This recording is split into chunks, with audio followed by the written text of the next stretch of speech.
Αγαπητοί ακροατές, καλημέρα σας. Σας καλωσορίζουμε σε μια ακόμα εκπομπή με πόνο και αγάπη για τον σύγχρονο άνθρωπο.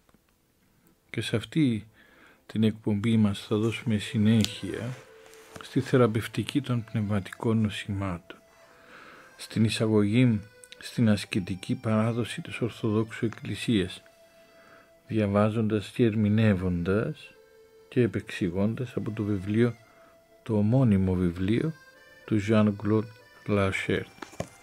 Έχουμε πει πολλές φορές ότι σε αυτό τον κύκλο των εκπομπών ότι βλέπουμε την Εκκλησία σαν ένα πνευματικό νοσοκομείο, μέσα στο οποίο ο άνθρωπος καλείται να τύχει της θεραπείας με ιατρό πρώτο τον Χριστό, όπως είδαμε, που αναφέρεται ως ιατρός των ψυχών και των σωμάτων μας, και μετά τον άνθρωπο, την παραδοχή του ανθρώπου ότι ασθενεί πνευματικά, ότι ασθενεί, και μέσα στην Εκκλησία ως πνευματικό νοσοκομείο θα μπορέσει μέσα στον χρόνο της ζωής του την θεραπεία.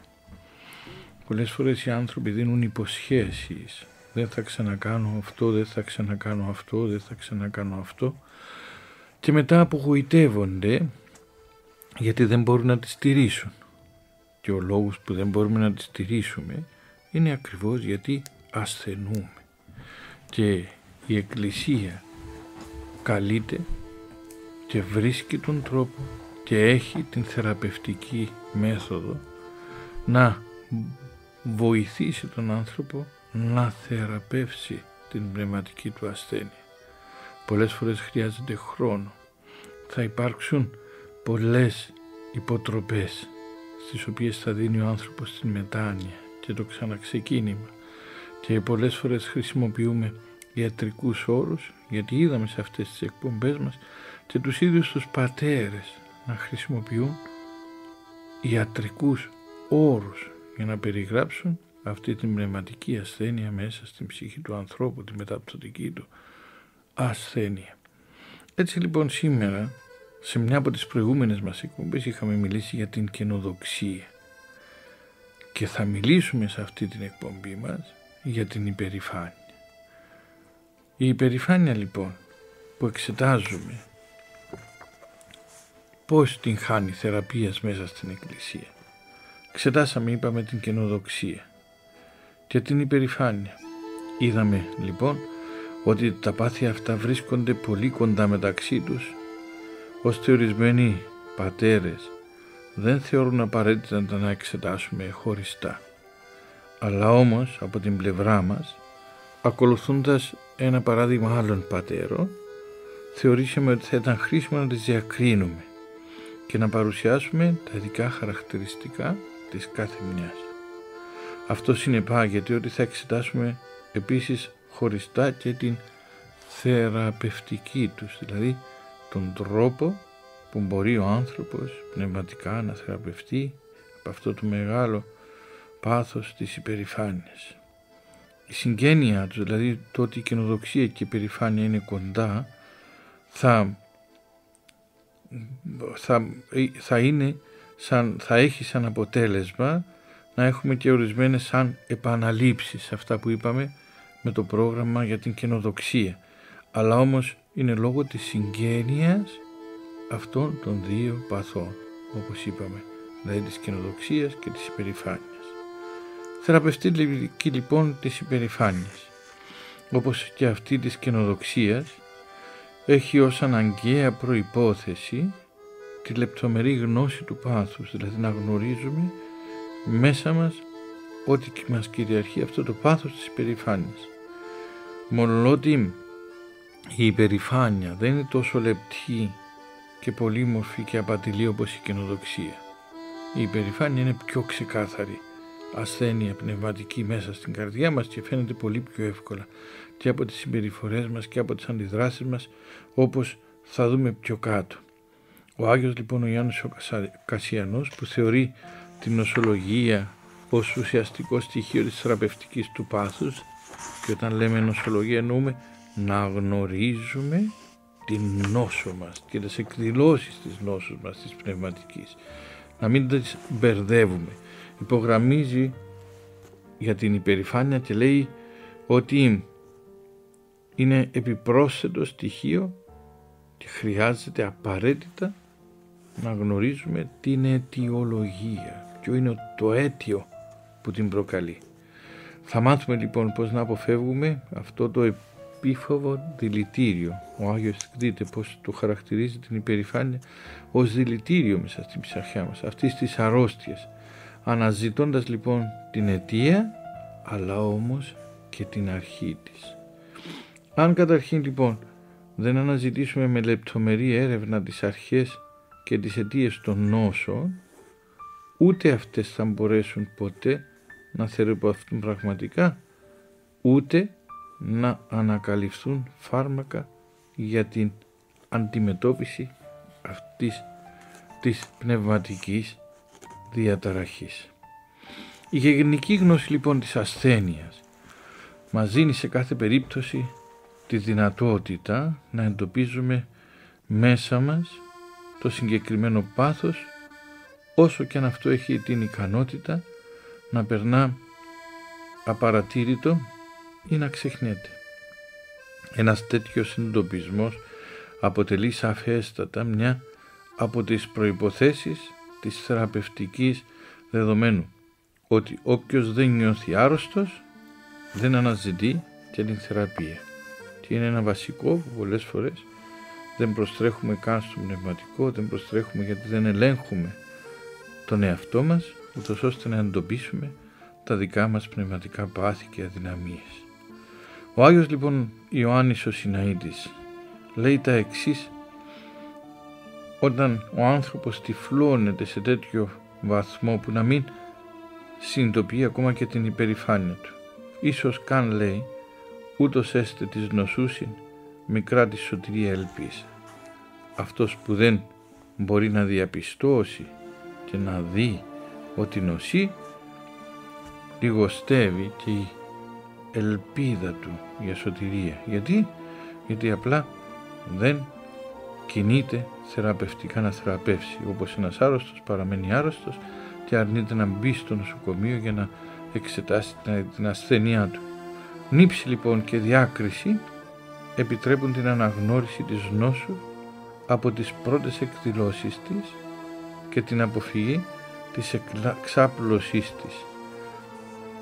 Δείτε ξανά πώς χρησιμοποιούν οι πατέρες ξανά και ξανά όρους ιατρικούς. Έτσι λοιπόν ο Άγιος Κασιανός γράφει: θα μπορούσε να παραμείνουμε εντελώς αλόβητοι από τη θανάσιμη αυτή αρρώστια αν δεν προσδοκούμε ότι στην επαγρύπνησή μας έχουμε ήδη ενισχυθεί από τις φοβερές επιδρομές και επιθέσεις της. Απαιτείται αντίθετα σοφή και συνετή διάκριση για να δρά προληπτικά, που θα μπορούσαμε να την ονομάσουμε εμπροσθοφυλακή της νύψης. Χρειάζεται τέχνη, γιατί ο άνθρωπος όταν παραδοθεί στην υπερηφάνεια δεν μπορεί να δει ούτε τις αδυναμίες του, ούτε τα άλλα πάθη του, αλλά κυρίως δεν μπορεί να αναγνωρίσει αυτό το πάθος της υπερηφάνειας του. Και όσον λοιπόν αυτή η νόσος συγκροτείται σε συγκεκριμένα όρια, η θεραπευτική του πάθους παραμένει προσιτή στις ανθρώπινες προσπάθειες, που οφείλουν επομένως να ασκούνται σε περισσότερες κατευθύνσεις. Να γνωρίσουμε λοιπόν ότι εξαιτίας της υπερηφάνειας, όπως και της καινοδοξίας, όλες οι προσπάθειές μας, οι παρούσες και οι παρελθούσες, απεβαίνουν μάταιες και ότι οι αρετές που ενδεχομένως έχουμε χάνουν την αξία τους, γιατί και οι αρετές πλέον έχουν για σαν ρίζα, όπως είπαμε και για την καινοδοξία, έτσι και στην υπερηφάνεια, και όχι την στροφή τους προς τον Θεό. Έτσι θα έχουμε συνείδηση της αυστηρότητας θυσίας κρίσης για τους υπερήφανους, τη στέρηση της χάρης, των θλίψεων και των πόνων που απορρέουν από το πάθος αυτό. Βλέπετε αυτά που λέει εδώ, ότι απορρέουν θλίψεις και πόνος. δεν απορρέουν από τον Θεό στη μορία, αλλά από το ίδιο το πάθος. Και η συνειδητοποίηση λοιπόν όλων αυτών των στοιχείων μπορεί να συμβάλλει στη νίκη εναντίον της υπερηφάνειας. Άρα λοιπόν, αν ο άνθρωπος μπορέσει να συνειδητοποιήσει, αν ο καθένας μας μπορούμε να συνειδητοποιήσουμε μέσα μας το ότι νοσούμε από την υπερηφάνεια, θα μπορέσουμε να την αναγνωρίσουμε, αλλά όμως και να την θεραπεύσουμε. Γι' αυτό λοιπόν και στο ερώτημα λέει ο Μέγας Βασίλειος, πώς θεραπεύεται ο υπερήφανος? Απαντά, εάν πιστεύσει το κρίματι του υπόντος, δηλαδή εάν πιστεύσει στο λόγο, δηλαδή αν πιστέψει σε αυτό το οποίο έχει, να το αναγνωρίσει, να το δει, και κυρίως αν πιστέψει στο λόγο του Θεού που έχουμε στην επιστολή του Ιακώβου, που λέει Κύριος υπερηφάνης αντιτάσσεται, ταπεινής δίδωση χάρη. Άρα λοιπόν ο άνθρωπος, για να μπορέσει να ξεκινήσει αυτή την θεραπευτική της υπερηφάνειας, μόλις την δει μέσα του, αντί να την δικαιολογήσει, θα πρέπει να κινηθεί ευθέως προς τον Θεό και να δει τον Θεό το τι λέει για την υπερηφάνεια. Ότι η υπερηφάνης αντιτάσσεται, βρίσκεται αντιμέτωπος με τους υπερήφανους, όχι με τους αμαρτωλούς, με τους υπερήφανους ο Θεός. Στους δε ταπεινούς δίδει πλούσια την χάρη του, γίνονται δεκτικοί αυτής της άκτιστης ενέργειας χάρης του Θεού. Ο ίδιος λοιπόν ο Χριστός δίνει ιδιαίτερη σημασία σε αυτήν την επισήμανση των αρνητικών συνεπειών της υπερηφάνειας του ανθρώπου. Όπως λέει ο Μέγας Βασίλειος, ο φόβος του Θεού δεν είναι επαρκής για τη θεραπευτική αντιμετώπιση της νόσου. Γιατί η υπερηφάνεια σημαίνει αυτούψωση και αυτοπροαίρεση, όπως και αυτοέπαρση και αυτοδικαίωση, όπως ακριβώς βλέπουμε στον Φαρισαίο της παραβολής. Έτσι λοιπόν, αφού η υπερηφάνεια σημαίνει αυτούψωση, αυτοέπαρση, αυτοδικαίωση ως προς τους συνανθρώπους, είναι και προς τον Θεό, όχι μόνο προς τους ανθρώπους η αυτούψωση και η αυτοέπαρση, αλλά όμως και προς τον Θεό. Και έτσι ο άνθρωπος δεν θα μπορέσει να θεραπευτεί από την αρρώστια παρά μόνο αν εξαφανίσει αυτή την έξι του πάθους, αυτή δηλαδή την αιτία του πάθους, και αυτό μπορεί να το πετύχει με τη βαθμιαία αποκοπή από τη στάση και την νοοτροπία που χαρακτηρίζει την υπερηφάνεια. Και τι σημαίνει λοιπόν αυτό, δηλαδή βαθμιαία αποκοπή από τη στάση και την νοοτροπία που χαρακτηρίζει την υπερηφάνεια, θα δούμε πιο κάτω. Γεγονός λοιπόν που συνεπάγεται αφενός μεν επίδειξη συνεχούς εσωτερικής νύψης, συνεχώς ο άνθρωπος θα πρέπει μέσα του να κοιτάζει, αφετέρου δε να αποφεύγει τη συναναστροφή με ανθρώπους που βρίσκονται φανερά υπό την κυριαρχία του συγκεκριμένου πάθους. Δηλαδή εκεί που βρίσκει τροφή, να αποφεύγει αυτή τη συναναστροφή, γιατί αμέσως θα βρίσκει τροφή στην υπερηφάνεια του και πολλές φορές βρίσκει τροφή στην υπερηφάνεια του μέσω και της υπερηφάνειας άλλων ανθρώπων. Άρα λοιπόν σαν αντίθετο να συναστρέφεται με ανθρώπους οι οποίοι όντως αγωνίζονται να έχουν ταπεινό φρόνομο. Γι' αυτό λοιπόν ο Μέγας Βασίλειος συντηρώνει την απάντησή του ως εξής: «Ου δυνατέ θεραπευθύνε το πάθος εάν μη αναποχωρήσει τον της υπεροχής επιτιδευμάτων απάντων». Δεν μπορεί να θεραπεύσει το πάθος αν δεν αποχωρήσει, αν δεν απομακρυνθεί από εκεί που τρέφεται. «Ώσπου δύναται απομαθήν διάλεκτον ή ανδήποτε τέχνη μη τελείως αναχωρήσας ου μόνον του ποιήν ή λαλήν τι κατ' εκείνην την τέχνη, αλλά και του ακούειν των λαλούντων και βλέπειν του σπιούντας». Άρα λοιπόν απομάκρυνση από οτιδήποτε τρέφει αυτήν την υπερηφάνεια μας. Η θεώρηση λοιπόν της ματαιότητας και αυτή της μηδαμινής αξίας των πραγμάτων, στις οποίες ο άνθρωπος θεμελιώνει την ανωτερότητά του, γιατί αυτό ουσιαστικά δίνει υπερηφάνεια στον άνθρωπο, να τον θεωρεί τον εαυτό του ανώτερο. Άρα λοιπόν, βλέποντας αυτή την ματαιότητα της ανωτερότητας μέσα από αυτό το πάθος, συμβάλλει προς τη σωστή κατεύθυνση, δηλαδή προς τη θεραπευτική της κατεύθυνση, της θεραπευτικής αντιμετώπισης του πάθους. Σε αυτά τα πράγματα εναλλάσσονται η αστάθεια όλων των ανθρωπίνων, η παροδικότητα του πλούτου και της ισχύως, η αδυναμία και η ευπάθεια του ιδίου του ανθρώπου, ο οποίος στον κόσμο τούτο είναι επιρρεπής ναι μες στην αρρώστια, τα γυρατιά και τον θάνατο, και χωρίς το Θεό είναι απλώς γη και σποδός, σκιά και καπνός. Είδαμε και στην αντιμετώπιση της καινοδοξίας το πόσο ωφελεί να σκεφτόμαστε και τον ψαλμοδό. Τι το όφελος να είναι υπερήφανος ο άνθρωπος όταν η ίδια πλέον πεπτοκία μας φύση μας προδίδει είτε με την σωματική αρρώστια, είτε με τα γυρατιά, είτε με τον θάνατο. Άνθρωπος όσοι χόρτωσε ημέρε αυτού, όσοι άνθος του αγρού ούτως εξανθήσει. Δείτε ένα λουλούδι πόσο όμορφο είναι μέσα στη φύση και πόσο γρήγορα μαραίνεται και διαλύεται και χάνεται. Έτσι λοιπόν είναι και ο άνθρωπος, και δει ο υπερήφανος άνθρωπος. Η υπερηφάνεια λοιπόν μεταφράζεται σε συγκεκριμένες συμπεριφορές και στάσεις: την αλαζονία, την αυταρέσκεια, τον κομπασμό, την παρησία,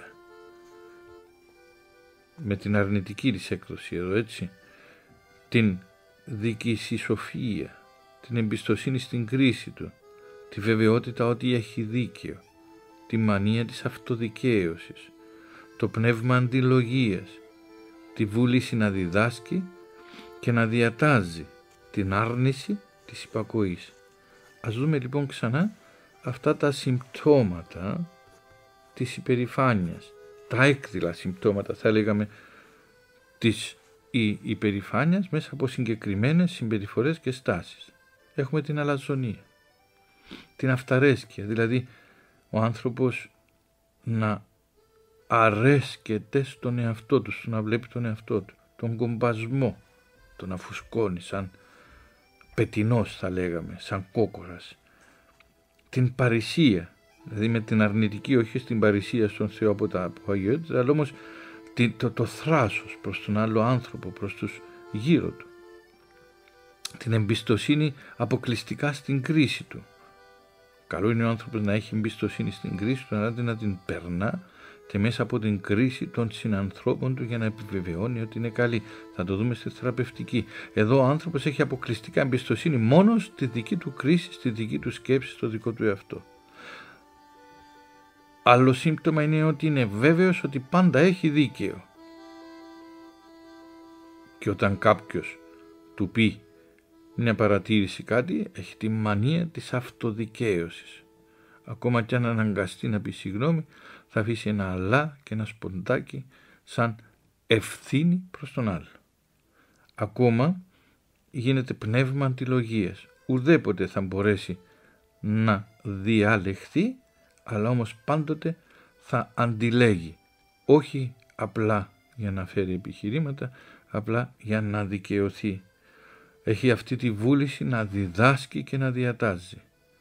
Και έχει και την άρνηση της υπακοής. Φυσικά ένας υπερήφανος δεν θα μπορεί ποτέ και δεν μπορεί ποτέ να μπει μέσα στην διάθεση της υπακοής και δει ακόμα και στην υπακοή σε αυτές τις εντολές του Θεού, δηλαδή στη θεραπευτική του ιδίου του Θεού.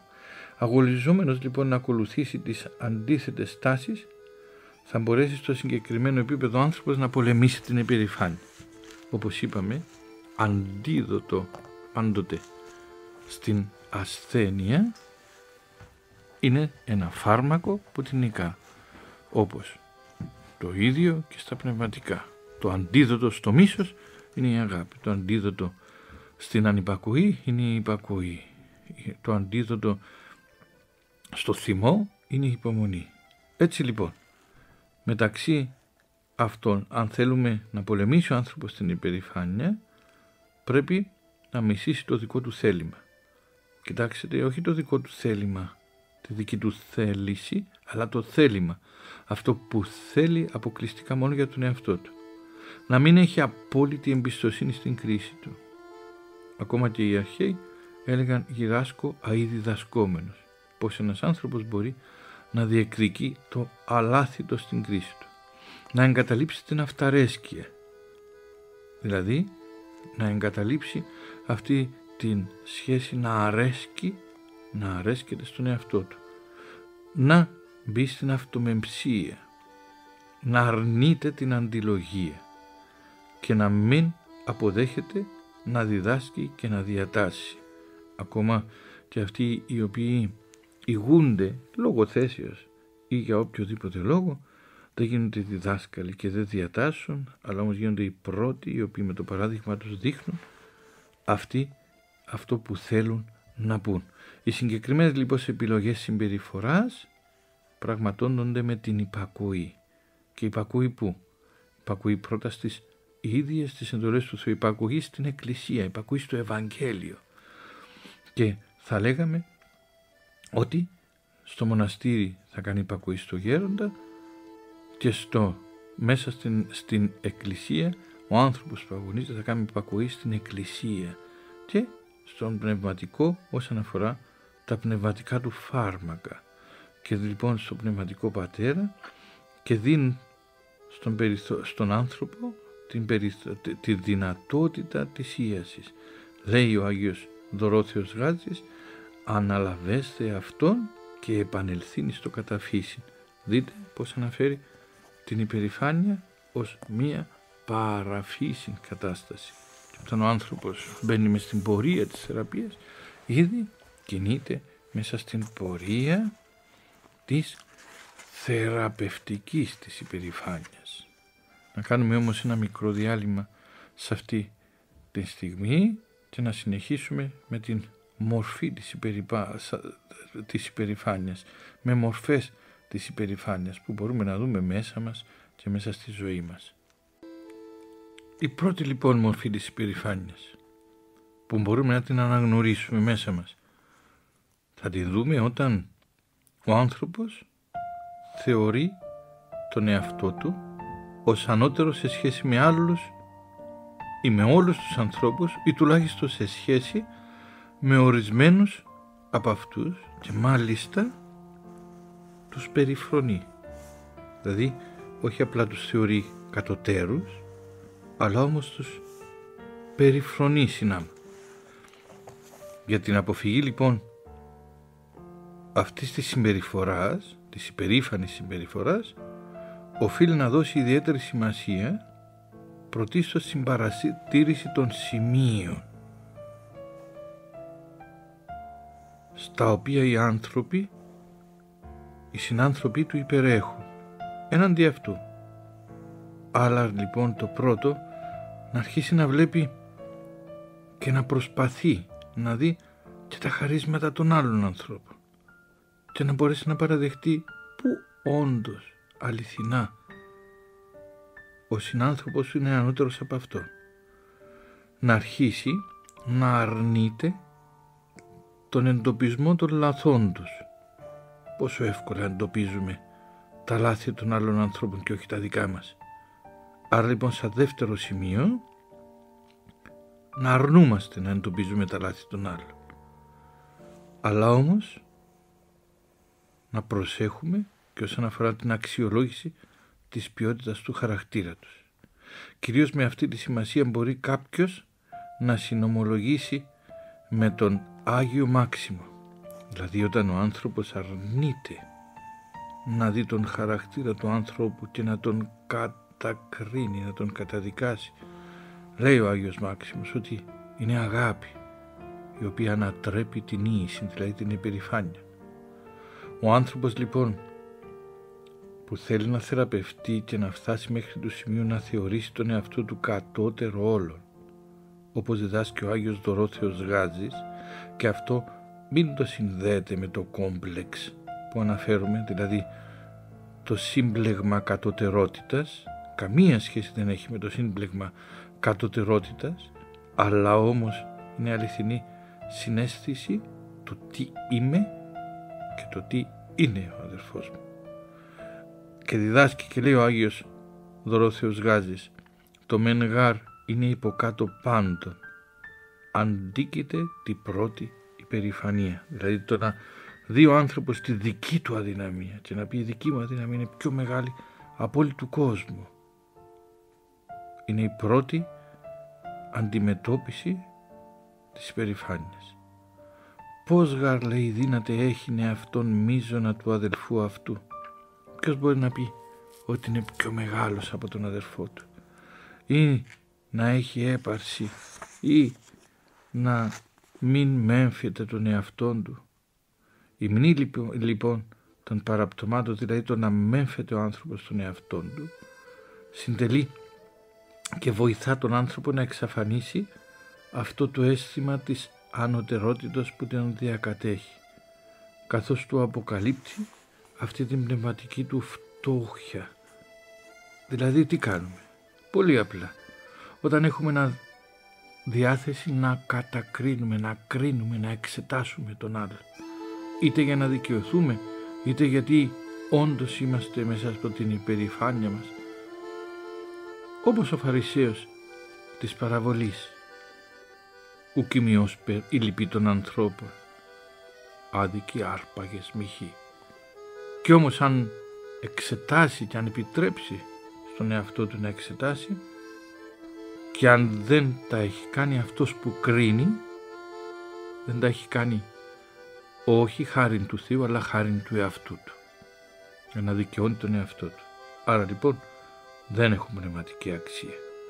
Είναι αρετές που τρέφουν απλά τον εγωισμό μας, την υπερηφάνεια μας, την καινοδοξία μας, και όχι αρετές που τρέφουν τη σχέση μας μαζί με τον Θεό.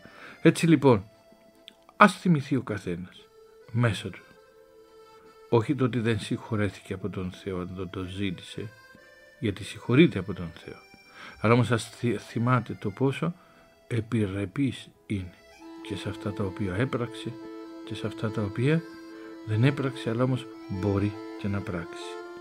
Έτσι λοιπόν η υπερηφάνεια ελαττώνεται τόσο περισσότερο όσο αυτή η συνείδηση της δικής μας αδυναμίας, της δικής μας αμαρτωλότητας συνοδεύεται από την κατάνοιξη και την αυτομεμψία. Όταν ο άνθρωπος δηλαδή ρίχνει και αναφέρεται στη δική του αδυναμία.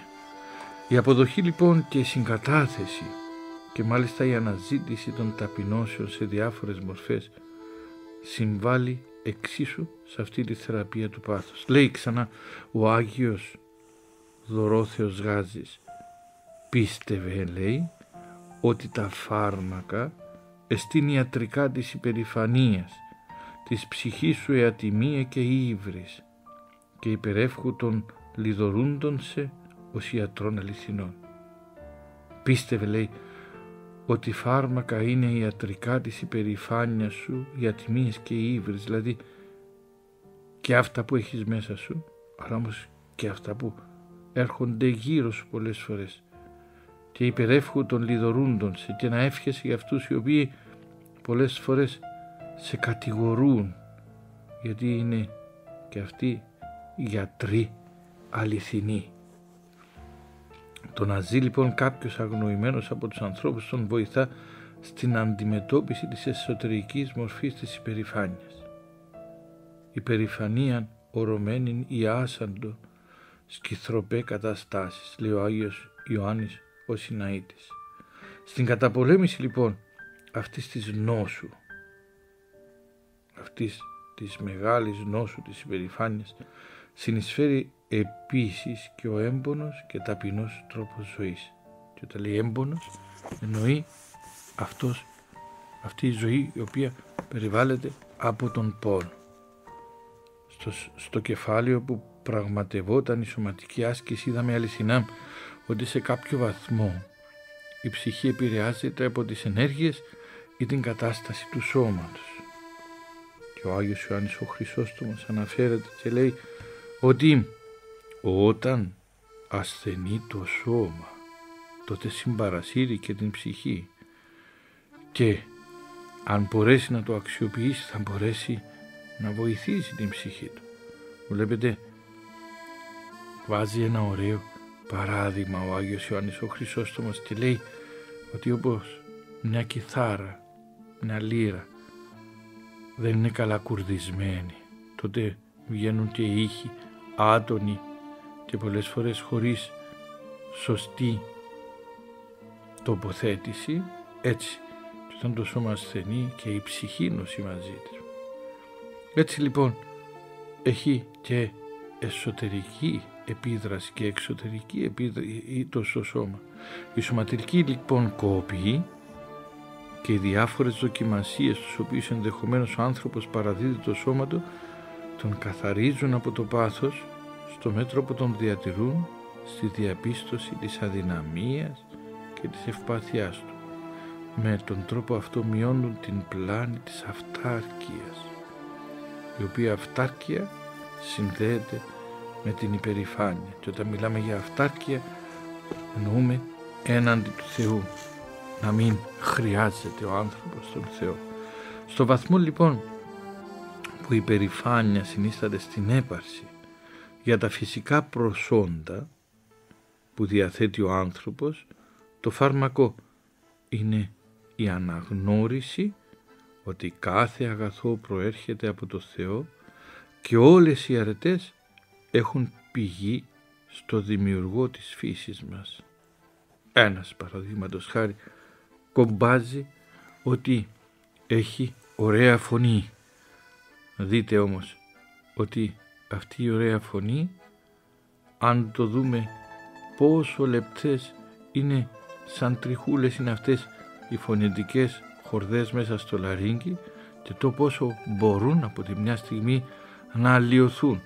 Ή ένας άνθρωπος να κομπάζει ότι είναι έξυπνος, αν σκεφτεί το πόσο λεπτές, τρίχινες είναι, θα λέγαμε, μέσα στον εγκέφαλο όλες αυτές οι διακλαδώσεις που ένας ελάχιστος θρόμβος χάνει και την εξυπνάδα και την καλή και τις γνώσεις και την καλή φωνή και τα πάντα. Άρα λοιπόν αυτά όλα τα χαρίσματα αποδίδονται στον Θεό, αλλά όμως και αυτός ο άνθρωπος θα πρέπει να γνωρίζει το πόσο ευάλωτα είναι. Έτσι λοιπόν θα πρέπει να δούμε και αυτό που λέει ο Απόστολος Παύλος: «Τις γάρ σε διακρίνει, τι δε έχεις ουκ έλαβες, ή δε και έλαβες, τι καυχάσαι ως μη λαβών». Λέει δηλαδή ο Απόστολος Παύλος ότι τι σε διακρίνει, τι είναι αυτό το οποίο έχεις, το οποίο δεν έλαβες από τον Θεό, και αυτό αφού το έλαβες, τι θα καυχάσαι, τι μπορείς να καυχηθείς, ο Θεός σου το έχει δώσει. Στην προοπτική λοιπόν αυτή κινείται και ο Ευάγριος, που επισημαίνει για τον υπερήφανο: «Χτίσμα Θεού είσαι χτίσμα του Θεού». Μία θέτη τον χτίσαντα, δηλαδή μην απαρνείσαι, μην απορρίπτεις, μην αποκηρύσεις αυτόν ο οποίος σε δημιούργησε.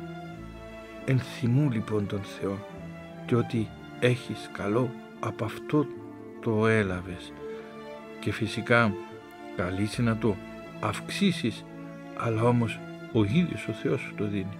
Και ο Άγιος ο Συναήτης λέει: «Τα μεταγέννηση ο Θεός εχαρίσατο, όσπερ και την γέννηση». Τα μετά την γέννηση λοιπόν ο Θεός τα εχάρισε, όπως λέει ακόμα και αυτήν την ίδια την γέννηση. Και παρατηρεί ο Άγιος Ιωάννης ο Συναήτης: «Εάν μη και έτη λογισμός εν της φυσικής εναυρύνεται, αρχής υγείας τούτο τεκμήριο». Άρα λοιπόν εάν άνθρωπος ευχαριστεί τον Θεό και δεν ευχαριστεί και δεν καυχάται για τον εαυτό του, τότε είναι αρχή αυτής της υγείας και της θεραπείας. Για τον πνευματικό λοιπόν άνθρωπο η θεραπεία συνίσταται και είναι ιδιαίτερα στην έπαρξη εξατίας των αρετών του. Είπαμε προηγουμένως και για τις αρετές όταν αυτονομούνται στη σχέση μας με τον Θεό. Στην περίπτωση λοιπόν που ο άνθρωπος αυτονομεί τις αρετές του, τότε σαν φάρμακο είναι η μνήμη των αμαρτιών του, που έχει γίνει για την πρώτη μορφή των παθών. Είπαμε και πιο πάνω.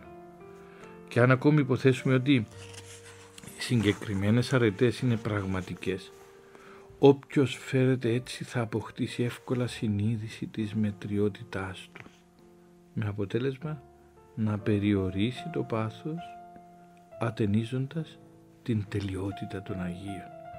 Σε αυτό θα βοηθήσει η συχνή και προσεκτική ανάγνωση των βίων των πατέρων. Μιλήσαμε ξανά ότι ένα πολύ δυνατό φάρμακο μέσα στην αδυναμία μας είναι η πνευματική ανάγνωση για τα αθλήματα των Αγίων, τα αθλήματα των πατέρων, των μαρτύρων. Όλα αυτά πολλές φορές υποκαθιστούν και την αδύνατη μας, βοηθούν και την αδύνατη μας προσευχή και την ολιγοπιστία μας, αλλά όμως κυρίως μας βοηθούν στο να βλέπουμε τη μετριότητα μας εναντί αυτής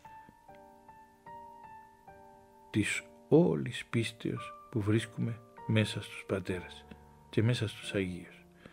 Ωστόσο λοιπόν, το ουσιαστικό θα λέγαμε φάρμακο συνιστά η παραδοχή και η αναγνώριση ότι πάσα δόσεις αγαθή και πάντορημα τέλειον άνωθεν εστι καταβαίνω εξού του Πατρός των Φώτων. Αυτό το οποίο αναφέρεται και στην οπισθάμβονο ευχή στη Θεία Λειτουργία και το ακούμε σε κάθε Θεία Λειτουργία και είναι παρμένο από την επιστολή του Ιακώβου. Και η απόδοση λοιπόν στο Θεό οποιουδήποτε καλού έργου, όλων των αρετών που ενδεχομένως διαθέτει κάποιος. Κοιτάξτε, είναι πολύ βασικό να μπορούμε να βλέπουμε τις αρετές μας, αλλά όμως να τις αποδίδουμε στον Θεό, γιατί και αν αρνούμαστε να βλέπουμε τις αρετές μας πολλές φορές και αυτό είναι σημείο υπερηφάνειας. Έτσι λοιπόν ο άνθρωπος δεν αρνείται να δει τις αρετές του, αλλά τις αποδίδει στο Θεό.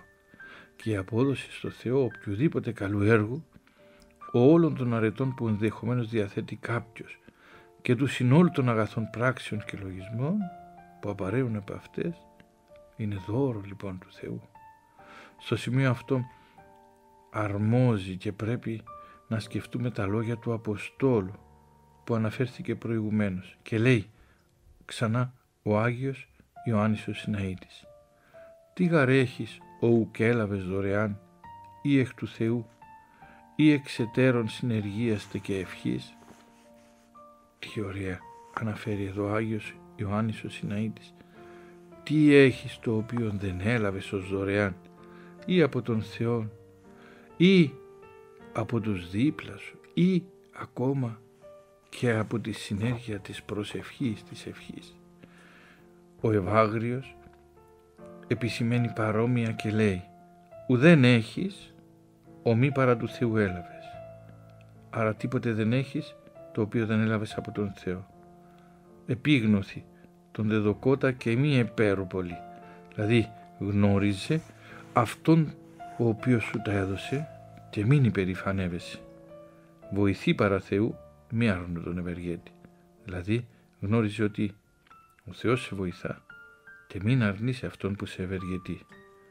Ο Άγιος Ιωάννης ο Κασιανός διδάσκει ότι θα μπορούσαμε να αποφύγουμε το δίχτυ τούτο που απλώνεται μπροστά μας της υπερηφάνειας από το πνεύμα της πονηρίας με δόλιο τρόπο, αν για κάθε μια από τις αρετές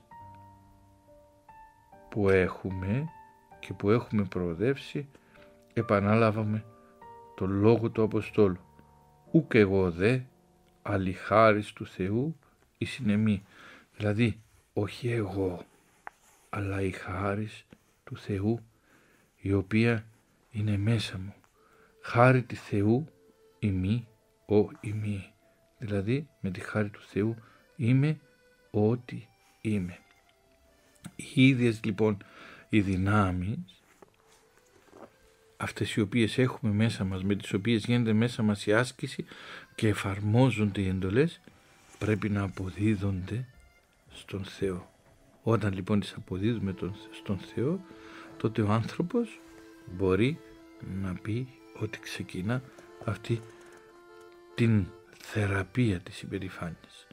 Και ο Άγιος ο Συναήτης γράφει: «Όσας εκτός του νοός αρετάς κατόρθωκας, αύτε και μόνες σε την χάνουση. Τον γαρνούν ο Θεός εδωρήσατο». Αυτό που είπαμε προηγουμένως, ότι αυτό το νουν ο Θεός τον έχει δωρήσει σε μας. Έτσι λοιπόν το περιεχόμενο του φαρμάκου είναι το εξής. Κάθε πνευματική πρόοδος που επιτεύχθηκε οφείλεται στο Θεό.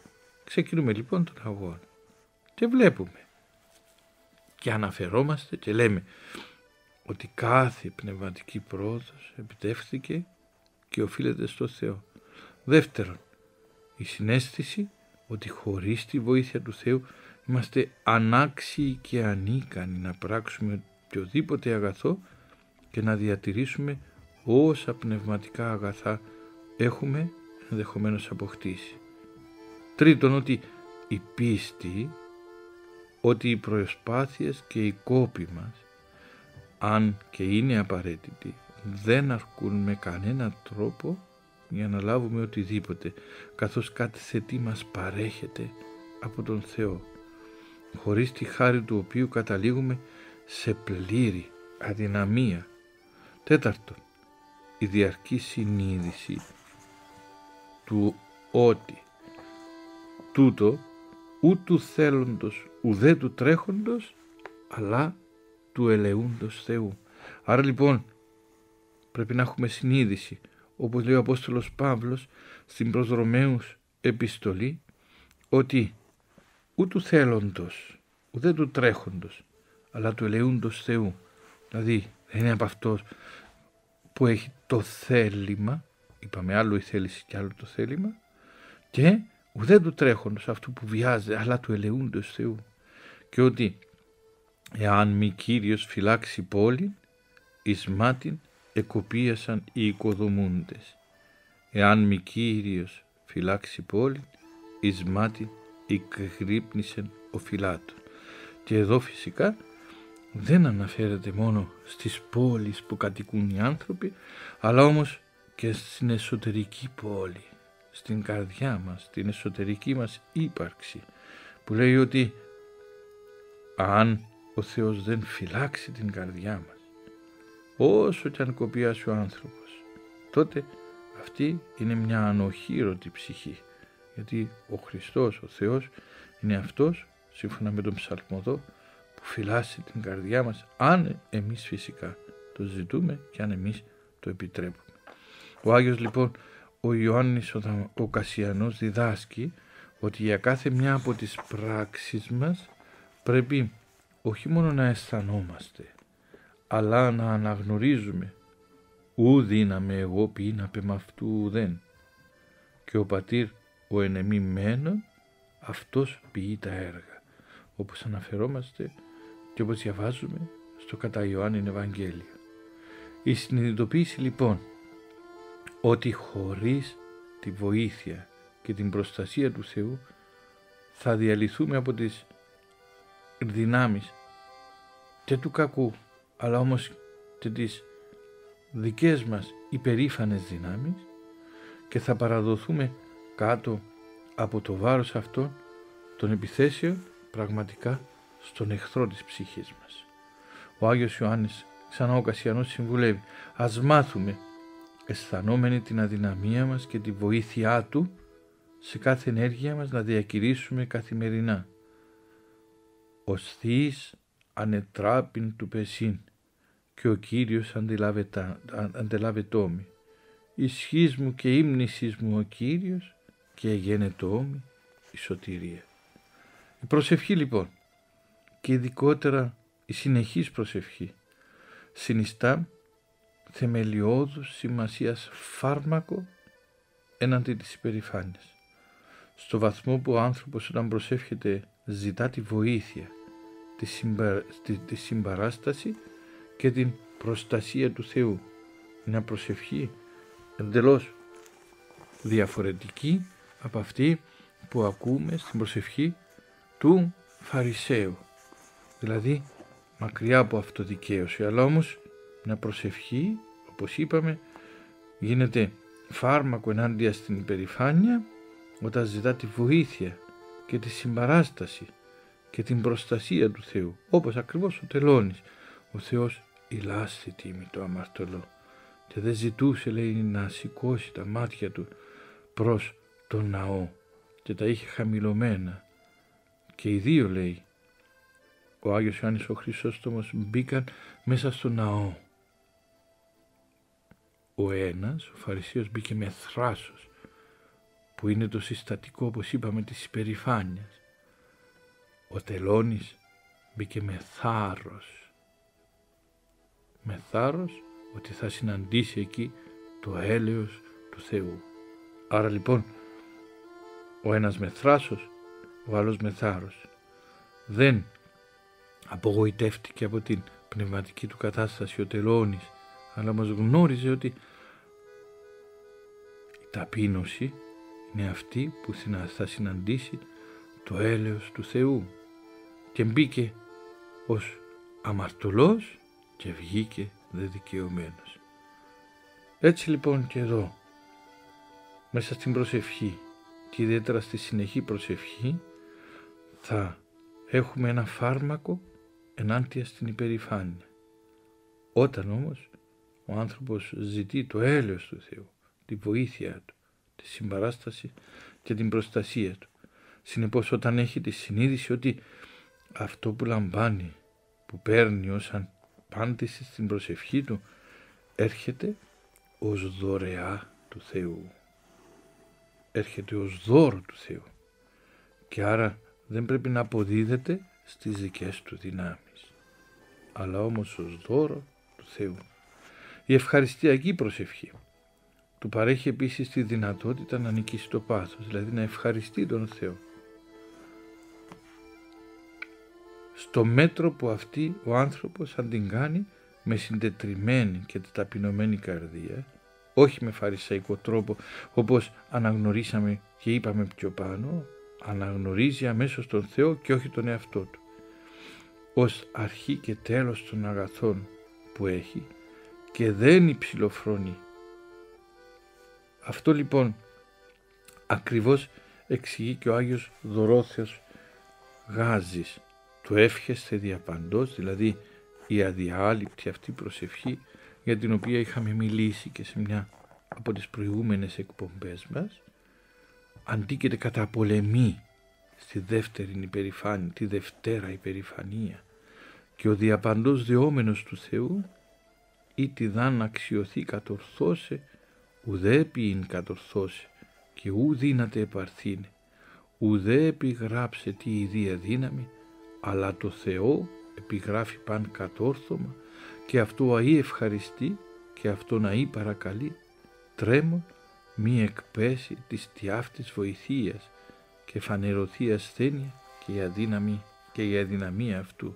Έτσι λοιπόν αυτός λέει ο Άγιος Δωρόθεος Γάζης, ο οποίος συνεχώς, διαρκώς δέεται προς τον Θεό, ό,τι και αν κατορθώσει, όποιο και αν γνωρίζει και αν είναι το κατόρθωμά του, δεν μπορεί να έχει έπαρση, ούτε να το καταλογίσει στη δική του δύναμη, αλλά στη δύναμη του Θεού, σε αυτόν τον οποίον του το έδωσε αυτό το κατόρθωμα, και αυτόν πάντα, δηλαδή τον Θεό, να ευχαριστεί και μόνον αυτόν να παρακαλεί, και μάλιστα να τρέμει, δηλαδή να φοβάται και να προσέχει να μην χάσει αυτήν την βοήθεια και να φανερωθεί η δική του ασθένεια και η αδυναμία που είναι, όπως είπαμε εδώ, η υπερηφάνεια. Βεβαίως όμως επιπρόσθετα η προσευχή τον παραπέμπει στη βοήθεια του Θεού για τη θεραπεία του ιδίου του πάθους της υπερηφάνειας.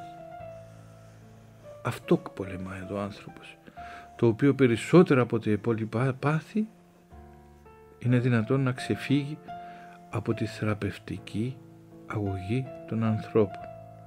Όπως πολύ συχνά αναφέρει ο Άγιος Ιωάννης ο Συναήτης, αόρατον μιλά για την υπερηφάνεια. Δεν μπορεί ο άνθρωπος πολλές φορές να την δει, γιατί όπως είπαμε αυτό δικαιώνεται. Βλέπει μόνο τον εαυτό του, τα δικά του χαρίσματα. Αόρατον λοιπόν, ο προαιώνων αόρατος ή άσατο. Λοιπόν, αυτή την αόρατη υπερηφάνεια, ο προαιώνων αόρατος, δηλαδή με αλφα κεφαλαίο ο Θεός, ή άσατο, δηλαδή θα τη θεραπεύσει. Λάγνους, μεν άνθρωποι πονηρούς δε άγγελοι, υπερηφάνους δε Θεός, ή άσαστε δύναται. Λάγνους λέει, φιλίδωνους λέει και οι διπαθείς, μεν οι άνθρωποι. Πονηρούς οι άγγελοι θα θεραπεύσουν. Τους υπερήφανους έχουν πολύ ανάγκη να τους θεραπεύσει, όπως είπαμε, ο Θεός, γιατί βλέποντας μέσα από αυτή την όλη τη θεραπευτική ότι αποδίδουν οτιδήποτε έχουν στον ίδιο τον Θεό.